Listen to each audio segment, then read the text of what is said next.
Bonjour à tous et bienvenue sur la chaîne. On se retrouve aujourd'hui pour le taroscope du mois de septembre pour les béliers, ascendant bélier et lune en bélier. Ceci est un tirage général, donc s'il ne résonne pas avec votre situation, je vous invite à consulter les taroscopes de votre signe ascendant et celui de votre signe lunaire afin d'avoir plus d'informations. Alors comme d'habitude, j'ai fait un premier tirage général en 3 cartes avec le tarot de Marseille, puis j'ai complété avec une autre carte issue d'un autre jeu pour votre situation sentimentale. Donc on va commencer tout de suite avec la première carte que j'ai tirée pour vous, il s'agit de la carte de la force.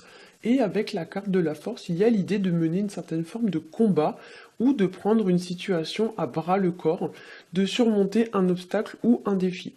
C'est une carte qui vous invite également à vous affirmer, à faire entendre votre voix et à ne pas vous laisser votre conduite par quiconque. Il y a un peu l'idée de ne pas se laisser marcher sur les pieds. Voilà. Avec la carte de la force, vous êtes pour certains poussés à l'expression et à la communication.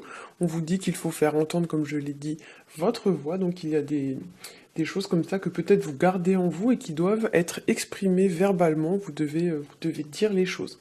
En seconde position, j'ai tiré pour vous la carte du chariot qui va nous parler de réussite. C'est une carte qui nous parle aussi de succès vis-à-vis d'une situation. Et bien souvent, même si c'est pas toujours le cas, mais bien souvent il s'agit plutôt d'un succès sur le plan matériel ou financier. Donc on pourrait parler effectivement ici d'une progression vis-à-vis de votre situation professionnelle ou financière, par exemple d'une promotion. Avec le chariot, on a aussi l'idée d'un mouvement qui pourrait concrètement se traduire par exemple, un déplacement, un déménagement, un voyage. Ça peut être aussi le départ ou bien l'arrivée d'une personne dans votre vie.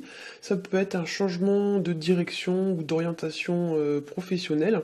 Donc voilà, c'est tout ce qui va être lié en fait de près ou de loin au mouvement.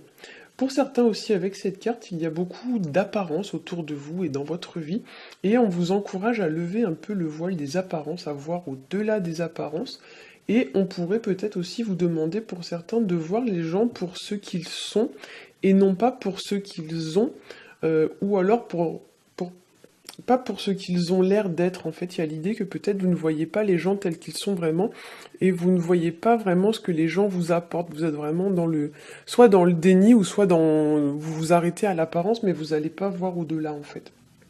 Voilà. Pour certains aussi, il pourrait y avoir l'idée peut-être de démasquer quelque chose ou quelqu'un. Voilà, quelqu'un qui se ferait passer pour ce qu'il n'est pas, par exemple, notamment avec la carte du diable qui est juste à côté, parce que c'est vrai que souvent, le diable, c'est une carte qui va nous parler des gens qui dupent ou qui trompent les autres, qui sont voilà dans l'apparence, qui se font passer pour ce qu'ils ne sont pas, ou ça peut aussi nous parler, le diable, de tout ce qui va être trop beau pour être vrai, hein. La carte du diable, ça nous parle aussi d'attachement.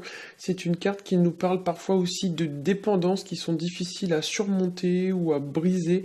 Il y a l'idée un peu avec cette carte qu'une situation ou qu'une personne vous tient comme si vous n'étiez pas vraiment libre de vos mouvements, vous n'êtes pas libre de faire ce que vous voulez comme vous le voulez. Vous êtes retenu, vous êtes attaché par quelque chose ou par quelqu'un. Et il y a aussi l'idée d'une situation peut-être pour certains qui vous pèse ou qui vous tire entre guillemets vers le bas.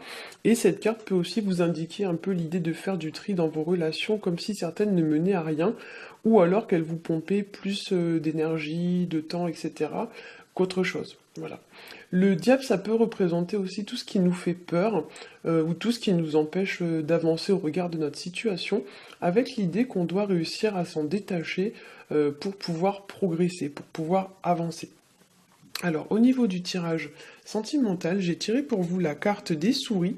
Et la carte des souris, c'est une carte qui va nous parler d'une situation ou encore d'une relation qui s'étiole, qui se dégrade, qui se meurt à petit feu progressivement. Il y a ici l'idée qu'un jour, la petite corde, enfin c'est pas vraiment une corde sur cette carte, mais le petit morceau de tissu, en fait, un jour, à force d'être grignoté par les souris, il va finir par lâcher, hein. Donc il y a un peu l'idée dans votre situation que à force de trop tirer sur la corde, ça va finir par péter, hein. Voilà. Comme je l'ai dit avec la carte du diable, ici avec les souris, on a l'idée de petits profits, en fait, l'idée de faire beaucoup d'efforts pour au final pas grand-chose. Et comme l'indiquait la carte du chariot et la carte de la force, ici il y a peut-être l'idée de quitter une situation qui n'apporte plus rien. On a un peu l'idée voilà, d'un départ avec le chariot. Et si votre situation concerne des personnes qui vous prennent, qui vous pompe de l'énergie, du temps, de l'argent, etc., mais qui au final ne vous apporte pratiquement rien en retour, la carte de la force ici va vous demander de reprendre les choses en main et de mettre un terme à cette situation, c'est-à-dire de faire en sorte que cela cesse. Voilà. Il y a un peu l'idée de retrouver une certaine forme d'équité et d'énergie, hein. La carte des souris, c'est aussi une carte qui peut indiquer dans certains cas que quelque chose vous ronge, entre guillemets, de l'intérieur, comme si c'était quelque chose qui vraiment allait beaucoup vous préoccuper ou vous miner un petit peu le moral. Voilà. Alors j'espère que ça s'entendra pas trop, mais j'ai très mal à la gorge. En fait, je suis un peu malade en ce moment, donc je sais pas si vous allez l'entendre, mais ma voix n'est pas aussi bonne que d'habitude. J'en suis désolée. Je vous souhaite pour ma part un très bon mois de septembre et je vous dis à bientôt.